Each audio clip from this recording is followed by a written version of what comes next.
الرحیم. زما نوم سید انعام الله سادات دی او د بس قندهار شهري سرخپرزه کې د سروې برخه مخ ته وړم. دا چې دی کانال دی 900 متره طول لري او 2 چې دی عرض دی او یو 15 دی د هایټ دی ارتفاع ده.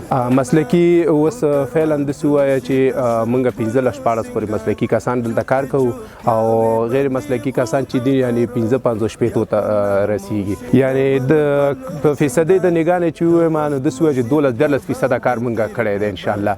یعنې پی سی سی هم شوې ده او دا آلریډي 200 متره دا ساحه دغه نور هم پی سی سی د 100 متره نور آماده کېږي چې د دې بولډر هم شوي دي، کمپاکشن هم شوی، ټیسټونه هر څه شوي دي او 100 متره نور یعنې 200 متره انشاءالله پی سی سی ته آماده ده. خلکو سره دا خاص کار دونه مشکلات نه لرو، خو فقط زموږ یوازینی لږ مشکل چې دی دا د اوبو مشکلات دي چې د خلکو د کورونو څخه راځي. او هغه خبره موږ اوس ګورې په کیمره کې هم راځي چې ټانکۍ مو ورته لګولي، دلته بیلرې مو ورته لګوي، پیپونه مو ورته کړي، کوم امکانات چې زموږ د وسه کېدل هغه مو ورته برابر کړي دي. خو د خلکو څخه تقاضا ده چې هغې هم دا کومک موږ سره وکړي چې دا کار پر مخ لاړ شي او په اطمینان سره سرته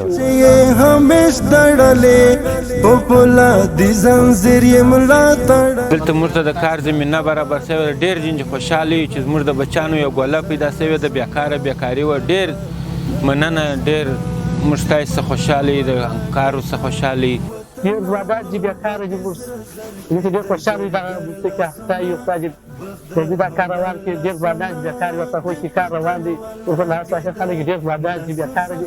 وایي په کار ونه شي دغه ساحې کې کار پیدا شي، دا پروژې نور هم پرمختګ وکړي او نور ځوانانو ته چارپکس کار وکړي. پتن ولګېده نور به د امن په خوب مړ شي ګرانه، که خدای کول جنګ او جګړې